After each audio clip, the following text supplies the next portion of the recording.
Jeff Bezos की ये बचपन की कहानी है। वो अपने ग्रैंड पेरेंट्स के साथ में रह रहे थे।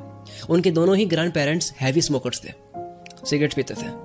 तो एक दिन बेजोस ने रेडियो पर उस टाइम चल रहे एंटी स्मोकिंग कैंपेन के बारे में सुना और सिगरेट छुड़ाने की बात चल रही थी उसमें, जिसमें बताया जा रहा था कि कैसे हर एक सिगरेट स्मोक करने के साथ इंसान की लाइफ के कितने मिनट्स कम होते जा रहे हैं, यानी इंसान की लाइफ कितनी शॉर्ट होती जा रही है सिगरेट पीने की वजह से।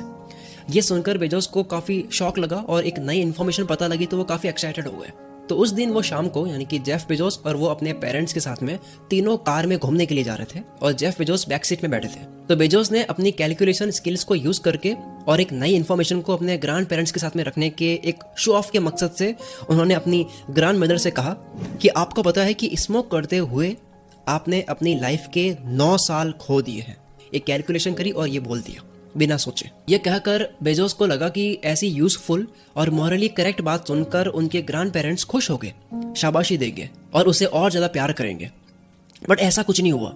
उल्टा उनकी ग्रैंड मदर्स ये सुनकर रोने लग गई, इमोशनल हो गई और रोते हुए उन्होंने बेजोस को हग किया।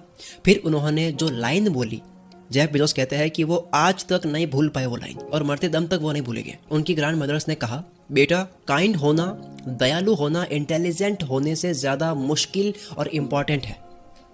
जब जेफ बेजोस ने अपने ग्रैंड मदर्स की फीलिंग्स की परवाह किए बिना उन्हें ऐसी बात कही कि वो जल्दी मरेंगे क्योंकि वो स्मोकिंग करते हैं, इस बात के अंदर बिल्कुल भी काइंडनेस नहीं थी, बिल्कुल भी काइंडनेस नहीं झलक रही थी। इंसान कभी कभी स्मार्ट दिखने के चक्कर में लोगों की फीलिंग्स को हर्ट कर देता है और इस बात को ध्यान में रखना बहुत मुश्किल होता है। अगर आपको नेटवर्क बनाना है, लोगों के साथ में बना करके रखनी है, बिजनेस में सबसे बना करके रखनी है, ज़्यादा से ज़्यादा लोगों के साथ में बना करके रखनी है, या फिर किसी भी इंसान के साथ में रिलेशन को सक्सेसफुली मैनेज करना है, तो काफ़ी बातें ऐसे होंगी जो आपको डायरेक्टली नहीं बोलनी चाहिए जिससे कि आप इंटेलिजेंट लगो, क्योंकि इससे रिलेशन खराब होगा। उसका कोई और तरीका 100% होगा जो आप बोल सकती हो।